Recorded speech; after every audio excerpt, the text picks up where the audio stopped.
Šiame video pristatysiu mokymų struktūrą. Tai leis geriau suprasti, ką mes išsamei nagrinėsime ir kaip šios žinios padės jūsų organizacijai veikti efektyviau. Pirmas žingsnis – organizacija kaip sistema. Šiame modulėje mes aptarsime, kaip kiekviena organizacija yra sistema sudaryta iš tarpusavio susijusių elementų. Panagrinėsime, kaip skirtingos sistemos dalys veikia kartu ir kaip jų sąveika daro įtaką rezultatams. Aiškus supratimas apie organizaciją kaip apie sistemą tai yra pats pirmasis žingsnis link efektyvaus valdymo. Antram žingsnyje mes suprasime, kas yra procesinė ir funkcinė organizacija. Šioje dalyje gilinsimės į esminį klausimą – procesinė ar funkcinė organizacija, kuris modelis labiau tinkamas yra jūsų įmonėje.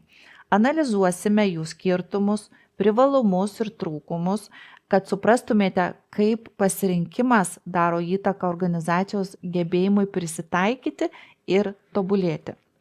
Trečiame žingsnyje aptarsime skirtingus modulius ir skirtingus priėjimus. Vieno universalaus metodo visoms organizacijoms nėra.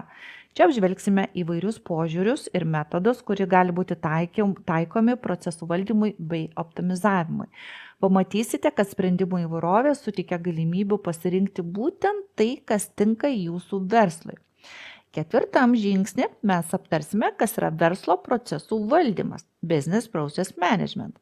Šioje dalyje susipažinsime su samprata, tai yra pagrindinis įrankis Business Process Management, pagrindinis įrankis leidžiantis suvaldyti procesus, pasiekti aiškumą ir pagerinti bendrą organizacijos veiklą. Supratimas, kaip veikia BPM, yra kertinis pamatas tolimesniems mokymams.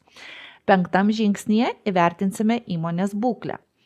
Praktinių žinių dalis prasideda nuo jūsų organizacijos būklės vertinimo. Aptarsime, kaip nustatyti dabartinę situaciją, identifikuoti silpnas vietas ir pagrindinius tobulinimo taškus. Šeštam žingsnyje nustatysime procesus. Svarbu suprasti, kurie procesai yra kritiniai jūsų veiklai. Pasidalinsiu paprastų įrankių, metodiką, kurios dėka galėsite lengvai atpažinti svarbiausius procesus, kurie turi įtakos jūsų organizacijos rezultatams. Ir septintas žingsnis tai yra augantis organizacijos rezultatai.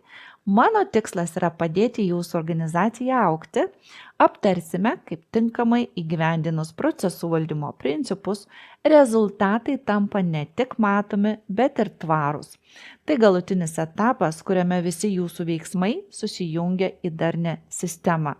Šie mokymai yra sukurti taip, kad žingsnis po žingsnio padėtų jums suvokti ir taikyti procesų valdymo principus praktikoje. Kiekvienas struktūros punktas yra kruopščiai parinktas tam, kad ne tik suprastumėte teoriją, bet ir galėtumėte ją pritaikyti savo kasdienėje veikloje. Pradėkime gilintis ir kurti efektyvią jūsų organizacijos sistemą.